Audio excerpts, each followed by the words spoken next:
कौन हो तुम? आपकी सेना का वानर हूं महाराज। वानर तो नहीं हो, इतना तो मैं जानता हूं। अपने वास्तविक स्वरूप में आओ, वरना इसी स्वरूप में परलोक पहुंचा दूंगा।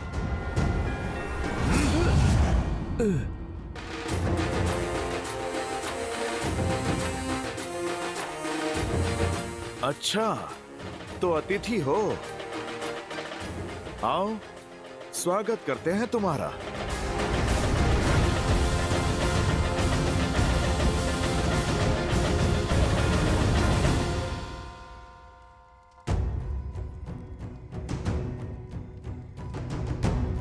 परंतु ऐसे तो 100 योजन का समुद्र पार करने में 10 दिवस से भी अधिक का समय लग जाएगा वानर राज। ले चलो इसे प्रभु श्री राम के पास। प्रभु के पास क्यों ले जाना? मार डालो इसे।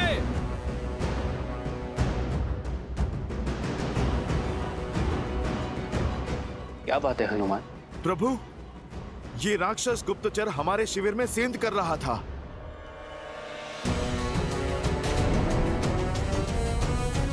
तो इसे यहाँ लाने की क्या आवश्यकता थी हनुमान? उसका अंत वही कर देते। दया दया महाराज सुग्रीव, दया। मैं कोई गुप्तचर नहीं हूँ, मैं तो दूत हूँ। दूत हूँ महाराज। महाराज रावण का संदेश लाया हूँ आपके लिए।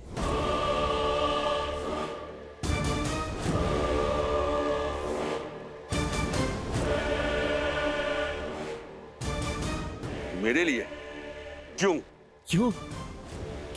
क्योंकि एक राजा का संदेश दूसरे राजा के लिए। क्या संदेश भेजा है रावण ने? महाराज रावण ने कहा है कि सुग्रीव, आप वीर हैं, आप अपने भाई बाली के भांति शक्तिशाली हैं, संपन्न परिवार से हैं, पर इस वनवासी के साथ दर दर क्यों भटक रहे हैं?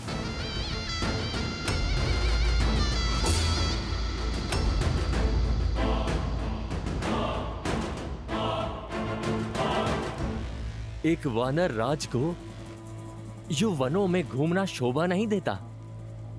जाइए, अपने राज्य को लौट जाइए, वहां के वैभव का आनंद उठाइए।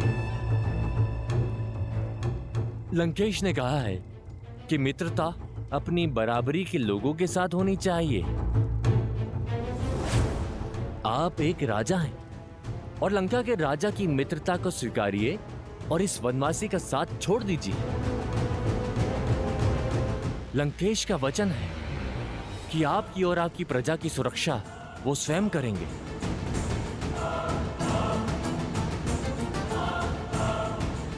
सुनिश्चित करेंगे कि किष्किंधा सदा फलता फूलता रहे और आप पर कभी कोई आंच ना आए।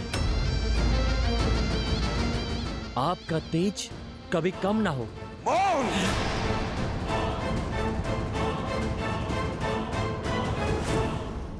मुझे लगा था रावण बुद्धिमान है, परंतु उसने सिद्ध कर दिया कि वो मूर्ख है, मूर्ख।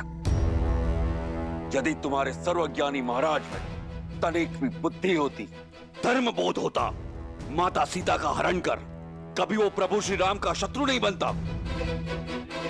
और क्या लगा उसे कि मैं इस संदेश के पीछे छिपी हुई इसकी मंशा नहीं समझूंगा, उसका छल नहीं समझूंगा।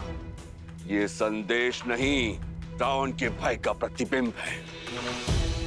ये सुग्रीव बाली का भाई अवश्य है, परंतु धर्म के पथ पर है। और ये सुग्रीव घर तभी लौटेगा जब श्री राम का उद्देश्य पूर्ण होगा। और उसका परामर्श मैं बिना लिए ही मान चुका हूं। मित्रता मैंने उनसे की है जो विश्वास का दूसरा नाम है, श्री राम।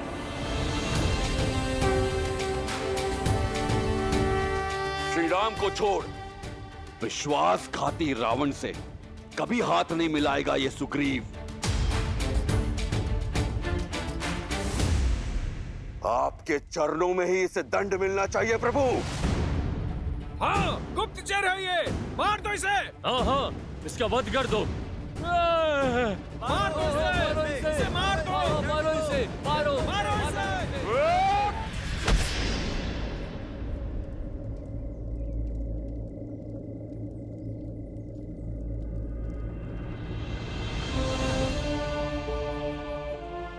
नहीं मित्र, एक दूत पर वार करना धर्म संगत नहीं है। हम राक्षस नहीं हैं। उठो।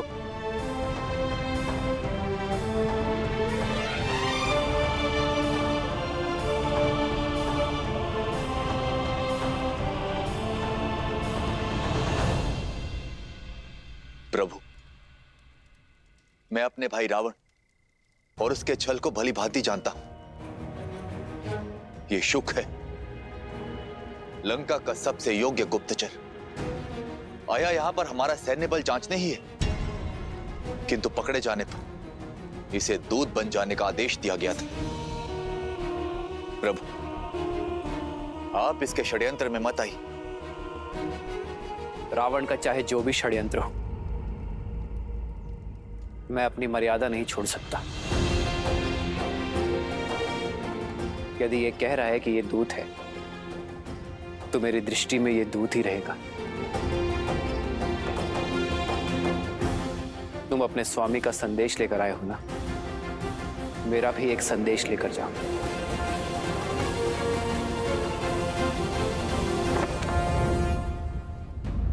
माता, आपने मुझे स्मरण किया। मैं तुम्हारी ही प्रतीक्षा कर रही थी पुत्र। मैंने जो सुना, क्या वो सत्य है? राम की सेना का भेद लेने वाला गुप्तचर शुक पकड़ा गया। अब ये मत कहिएगा कि एक गुप्तचर के लिए आप चिंतित हैं। नहीं मेघनाथ, मेरी चिंता का कारण कुछ और ही है। आशा करती हूँ कि वो सत्य ना हो। क्या है वो कारण, बताइए मुझे। विभीषण ने कहा था, राम श्री विष्णु के अवतार है।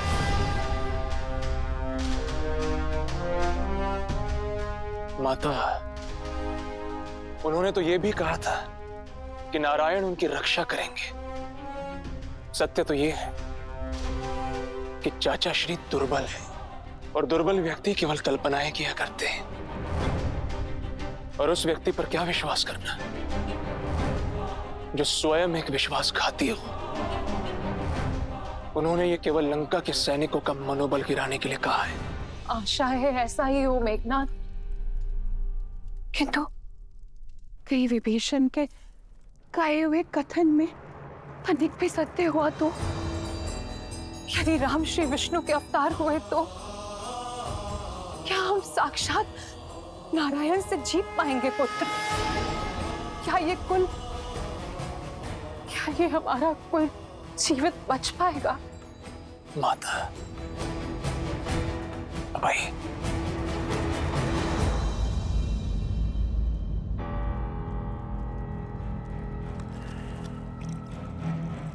लीजिए, तनिक जल ग्रहण कर लीजिए।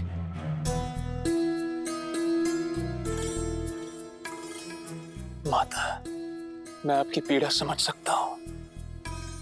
अक्षय कुमार की मृत्यु उपरांत आप अति भयभीत हैं, और आपका यही भय आपकी चिंता को और बढ़ा रहा है।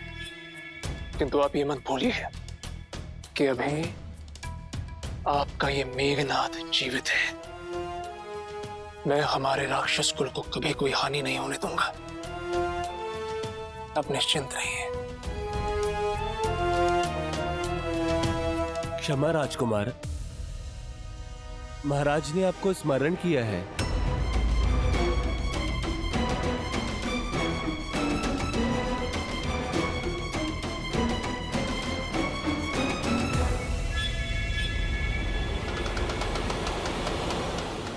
आओ पुत्र, देखो हमारा वीर गुप्तचर शूक पुनः लौट कर आया है। राम के बल के बारे में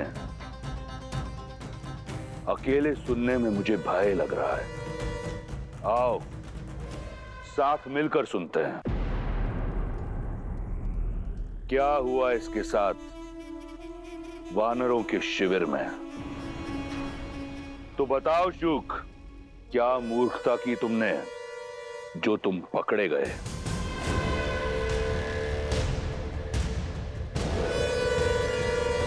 उत्तर दो। महाराज, मैं उन वानर सेना के बल, अस्त्र और शस्त्रों के विषय में सूचना एकत्रित कर रहा था, लेकिन न जाने कैसे उस वानर हनुमान को मुझ पर संदेह हो गया और उसने मुझे पकड़ लिया। और फिर तुम्हारा आदर सत्कार किया?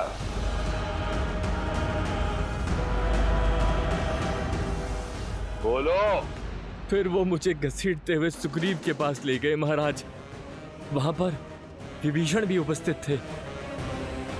आपके कहे अनुसार मैंने कहा, मैं आपका दूत हूं और मैंने आपका समाचार सुग्रीव को दे दिया, परंतु उन्होंने आपका प्रस्ताव ठुकरा दिया। वो मुझे मारना चाहते थे महाराज। वहां पर उपस्थित हर प्राणी मेरे प्राण का शत्रु था, किंतु तुम तो जीवित लौट आए। खरोच तक नहीं लगी तुम्हें। मैं जानने को आतुर हूं कि ऐसा कैसे हुआ।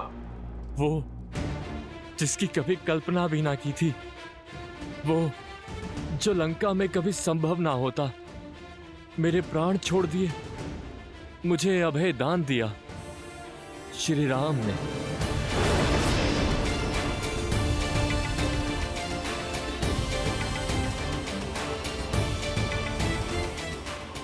ऐसा क्या किया उस राम ने? तुम हमारी सेना का बल, हमारी दुर्बलताएं जानने आए हो ना, ताकि तुम अपने स्वामी को बता सको। मैं तुम्हारी सहायता कर देता।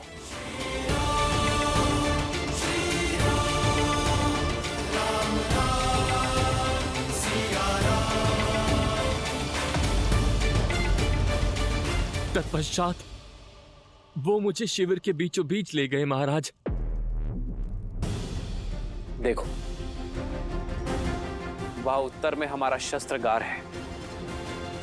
यहां वानरों ने कुछ गदाएं और कुछ चट्टानें सहेजी हैं।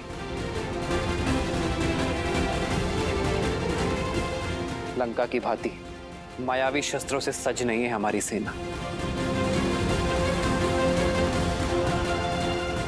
और वहां पूर्व में ये छोटा सा ढेर है, वही हमारा भंडार गृह है। लंका की भांति वर्षों तक युद्ध करने जितना पर्याप्त अन्न जल नहीं है हमारे पास।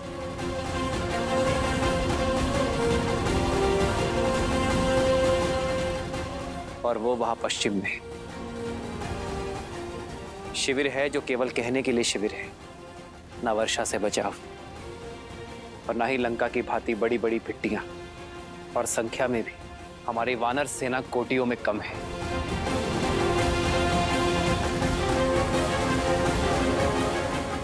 माया युद्ध और छला में आता नहीं, तो हमारे पास जो कुछ है लंका की तुलना में बहुत कम है। जब कुछ नहीं है लंका की तुलना में, तो किस आधार पर वो हमसे युद्ध करना चाहता है? क्या है जो लंका से अधिक है?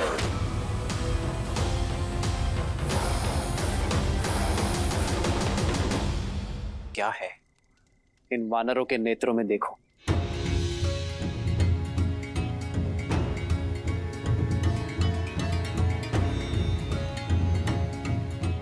यहां नए कल की आशा दिखेगी, विजय की दृढ़ता दिखेगी और शोषण से मुक्त होने की अग्नि भी। हमारे पास शस्त्र नहीं, संकल्प है, साधन नहीं, असंतोष है अन्याय के विरुद्ध।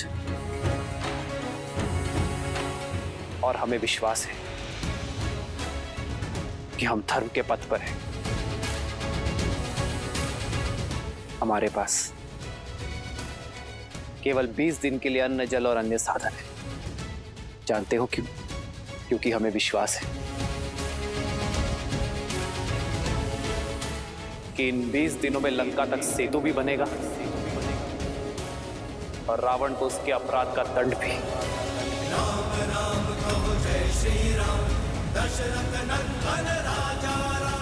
और इन्हीं 20 दिनों में मैं अपनी सीता को मुक्त कर वापस ले आऊंगा। जय श्री राम, जय श्री राम, जय श्री राम, जय श्री राम, जय श्री राम, जय जय श्री राम, जय श्री राम, जय श्री राम।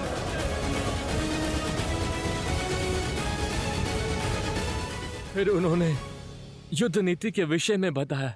कभी सोचा भी ना था कि कोई युद्ध नीति के विषय में इस प्रकार सोचता होगा। कह दो अपने स्वामी से कि अपनी पराजय के लिए सच हो जाए, क्योंकि यह युद्ध शस्त्र से नहीं, सत्य की धार से लड़ा जाएगा। यहां विजय षड्यंत्र की नहीं, संगठन की होगी। हमारे पास सागर पार करने के लिए मायावी पुष्पक विमान नहीं है, परंतु दृढ़ निश्चय की शक्ति है, जिसका सेतु बनाकर रावण का अंत उस तक जाएगा और उसका सर्वनाश करेगा।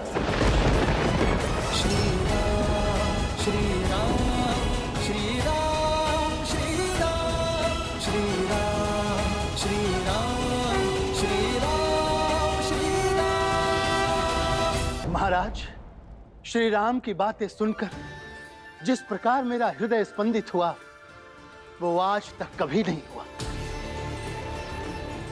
जो विश्वास, जो संकल्प मैंने उन मुट्ठी भर वानरों की आंखों में देखा, वो किसी के भी मन में भय उत्पन्न करने के लिए पर्याप्त है महाराज। और सबसे बड़ी बात, उन वानरों के नायक श्री राम, उन्हें भान है कि वो 10 लोकों के स्वामी के विरुद्ध खड़े हैं, और उन्हें ज्ञान है कि उनकी शक्ति लंका के सामने न्यून है, पर न उनकी वाणी में कंपन था, न दृष्टि में शंका। श्री राम क्षण भर के लिए भी विचलित न हुए, पर्वत के समान श्री राम अटल रहे। महाराज, मेरी समझ तो यही कहती है कि हमें देवी सीता को श्री राम को लौटा देना चाहिए।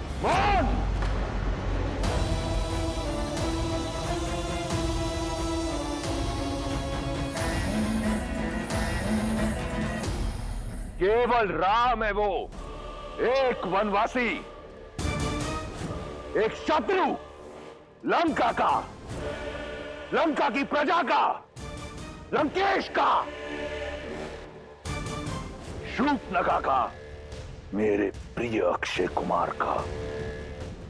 अगली बार यदि शत्रु का नाम आदर से लिया तो किसी का नाम लेने योग्य नहीं छोड़ूंगा।